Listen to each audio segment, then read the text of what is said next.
Yes, हमारे पास एक theorem है, a bounded monotonic increasing sequence converges to its least upper bound. ये chapter number 2 real analysis में एक थ्योरम है। हमने इससे पहले डिस्कस किया बाउंडेड सीक्वेंस क्या होता है। बाउंडेड सीक्वेंस वो सीक्वेंस होता है जो बाउंडेड अबव भी हो और बाउंडेड बिलो भी हो, मतलब उसका सुप्रीमम भी एग्जिस्ट करे और इन्फीमम भी एग्जिस्ट करे, मतलब मैक्सिमम वैल्यू भी और मिनिमम वैल्यू भी एग्जिस्ट करे। सो मोनोटोनिक सीक्वेंस भी हम इससे पहले डिस्कस कर चुके हैं। मोनोटोनिक इंक्रीजिंग सीक्वेंस वो सीक्वेंस होता है, सीक्वेंस हम डिस्कस कर सके हैं अरेंजमेंट ऑफ नंबर इन रो।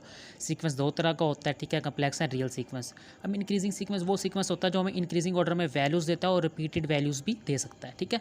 अब इस थ्योरम का प्रूव करते हैं। वो कहता है कि हमारे पास बाउंडेड सीक्वेंस है, इंक्रीजिंग सीक्वेंस है मोनोटोनिक, और वो कन्वर्ज कर रहा है, मतलब अप्रोच कर रहा है लीस्ट अपर बाउंड का, मतलब सुप्रीमम अटेन कर रहा है। सो अब उसने सीक्वेंस की बात किया तो हमने प्रूफ में, थ्योरम के प्रूफ के अंदर एक सीक्वेंस लेट कर लिया। देखिए उसने बात की मोनोटोनिक इंक्रीजिंग सीक्वेंस, तो हमने एक मोनोटोनिक इंक्रीजिंग सीक्वेंस ही लेट कर लिया। देखिए ये इंक्रीजिंग मोनोटोनिक इंक्रीजिंग सीक्वेंस का सिंबल है, आप लोग लिख सकते हो मोनोटोनिक इंक्रीजिंग सीक्वेंस, ठीक है। ये थोड़ा टाइम कम था इसलिए मैंने ऐसे लिख दिया, ऐसे भी लिख सकते हैं, ठीक है। और कहता है वो अपनी कन्वर्ज करा लीस्ट अपर बाउंड को, मतलब लीस्ट अपर बाउंड को कन्वर्ज करा तो उसका कोई लीस्ट अपर बाउंड भी तो कोई होगी ना। तो ऑब्वियसली हम जानते हैं maximum M is the least upper bound of sequence. हमने लेट कर लिया, ये सारा हमने थ्योरम के अंदर से लिखा है कि उसकी लीस्ट अपर बाउंड सीक्वेंस की एम है। देखिए हम फिर डेफिनेशन पढ़ते हैं। Then by definition for every epsilon greater than 0, कहता है then by definition for every epsilon greater than 0। Epsilon हम जानते हैं एक स्मॉल पॉजिटिव नंबर है लेकिन ग्रेटर देन 0 होता है। कहता है हर एप्सिलॉन ग्रेटर देन 0 के लिए, हम पहले पढ़ते थे हर एप्सिलॉन ग्रेटर देन 0 के लिए एक यूनिक पॉजिटिव इंटीजर एग्जिस्ट कर रहा है। यहाँ पे हम लोग पढ़ रहे हैं एम माइनस एप्सिलॉन। देखें अब ये क्या चीज़ है, मैं आगे जाके बताता हूँ। कहता कोई एम माइनस एप्सिलॉन कोई भी एक वैल्यू है जो इस सीक्वेंस से लेस है, ठीक है, और इस सीक्वेंस का जो एलिमेंट है वो एस ऑफ एन है, ठीक है। हमने डेफिनेशन ली, इसको मैं आपको थोड़ा लाइन पे प्लॉट करके बताऊंगा, फिर समझ आएगी, ठीक है। अभी आप लोग इसको जस्ट देखें। Then for by definition for every epsilon greater than 0 M minus epsilon is less than element of sequence. देखिए एम माइनस एप्सिलॉन एक एलिमेंट के सीक्वेंस से लेस है, less this element of sequence, ठीक है। देखिए सीक्वेंस ऊपर भी बात की इसलिए हमने यहाँ पे सीक्वेंस में एन कैपिटल ले लिया, ठीक है।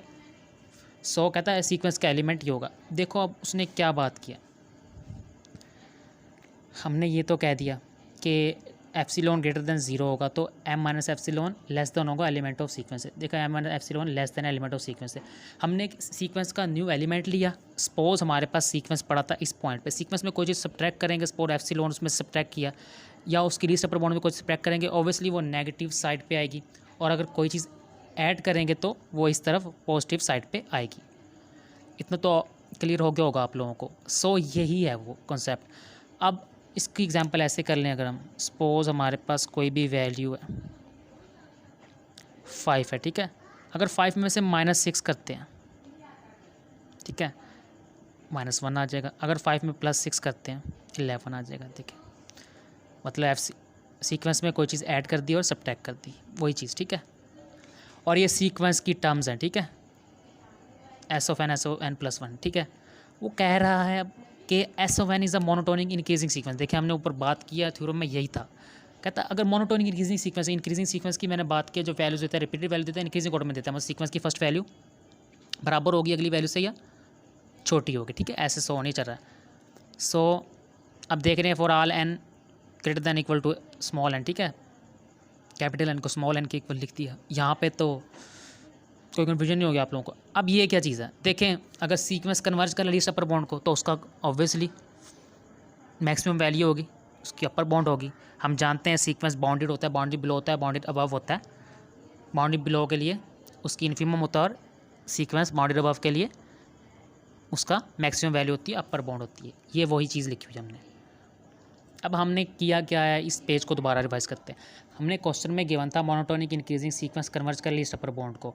बाउंडेड सीक्वेंस में पता है बाउंडेड अबव होता है, बाउंडेड बिलो होता है, सीक्वेंस अरेंजमेंट ऑफ नंबर होता है। मोनोटोनिक इंक्रीजिंग सीक्वेंस ऐसा सीक्वेंस जो हमें रियल वैल्यूज़ देता है या वैल्यूज़ देता है, नंबर्स देता है, वो रिपीटिंग होते हैं और इंक्रीजिंग ऑर्डर में देते हैं। हमने सीक्वेंस क्वेश्चन से ही लेट कर लिया और हमने उसने क्या कन्वर्ज कर लीस्ट अपर बाउंड को, तो कोई लीस्ट अपर बाउंड तो उसकी होगी, हमने सपोज कर लिया एम उसकी लीस्ट अपर बाउंड है।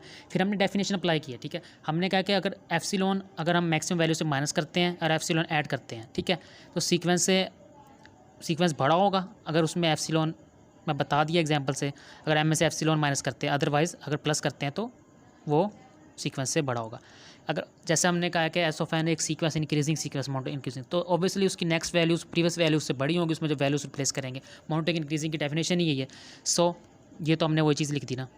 अब ये क्या, एस ऑफ एन जब लीस्ट अपर बाउंड की बात हो रही है तो हम जानते हैं उसकी जो लीस्ट अपर बाउंड होगी एम, वो बड़ा होगा या बराबर होगा सीक्वेंस से। अगर इन्फीमम की बात होगी तो लेस होगा या बराबर होगा सीक्वेंस से।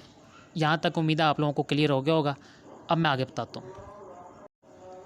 हमने रियल नंबर लाइन की बात की थी, मैक्सिमम वैल्यू में से कोई चीज़ माइनस करेंगे सीक्वेंस की लेफ्ट साइड पे, अगर ऐड करेंगे तो सीक्वेंस की राइट साइड पे। इतना तो हमें पता है, लेकिन हम जानते हैं कि वो कह रहा है लेकिन अगर एम में से कोई चीज़ माइनस करेंगे तो सीक्वेंस से छोटी होगी, लेकिन ऐड करेंगे तो बड़ी होगी। मैं बता चुका हूँ पहले एग्जाम्पल से। और 1 और 2 से उसी इक्वेशन से हमने एप्सिलॉन माइनस कर दिया मैक्सिमम वैल्यू से और यहाँ पे ऐड कर दिया। देखें अब यहाँ पे बहुत सारे प्रोसेस जो मैंने यहाँ पे यूज़ किए हुए ऐसे है, हम एप्सिलॉन यहाँ पे ऐड कर दें हर जगह,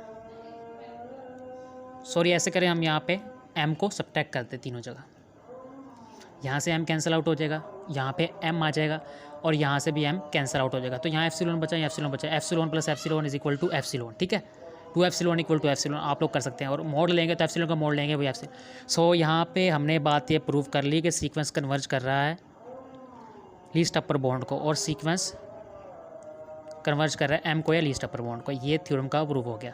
फर्दर आप लोगों को कोई क्वेश्चन है तो आप लोग पूछ सकते हैं। ये थ्योरम थोड़ी सी आप लोगों की प्रैक्टिस लेगा और ये यूट्यूब वगैरह कहीं पे अवेलेबल नहीं है।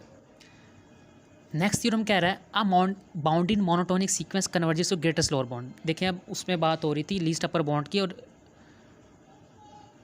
यहाँ पे सीक्वेंस कन्वर्ज कर रहा है ग्रेटेस्ट लोअर बॉन्ड को।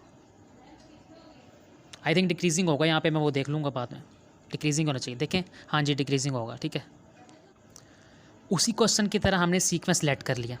हमने अब उसकी ग्रेटेस्ट लोअर बाउंड लिया स्मॉल m को, इन्फीमम की बात कर रहे हैं। सारा प्रोसेस वैसे ही है, जस्ट थोड़ी सी चेंजिंग है इसके अंदर। फिर हमने वही डेफिनेशन लगाई है।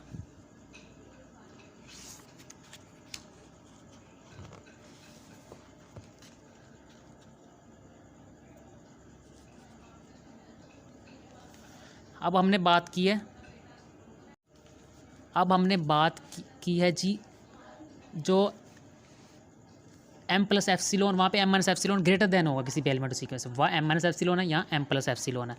देखिए सारा प्रोसेस वहाँ पे मोनोटोन की इंक्रीजिंग था या डिक्रीजिंग है। देखिए सीक्वेंस की नेक्स्ट वैल्यूज़ उसकी प्रीवियस वैल्यू से बराबर होंगी या छोटी होंगी।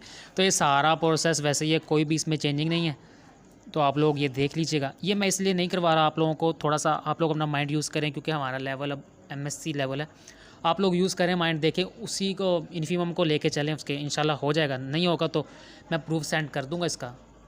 इससे क्या होगा कि नेक्स्ट मैं जब सीक्वेंस का कुछ करवाऊंगा ना तो आप लोगों को प्रॉब्लम नहीं होगी। अब ये थ्योरम जो आगे बहुत यूज़ होना है, अगर मैं अभी ये समझा दूंगा ना तो फिर आप लोगों ने अगर प्रैक्टिस ना की तो आगे प्रॉब्लम होगी। अभी तक के लिए इतना ही। इंशाल्लाह नेक्स्ट वीडियो में मैं रियल एनालिसिस को आगे कंटिन्यू करूँगा। अगर वीडियो पसंद आए तो इसको लाइक कीजिएगा और कमेंट कीजिएगा और शेयर ज़रूर कीजिएगा। टेक केयर, अल्लाह हाफिज़।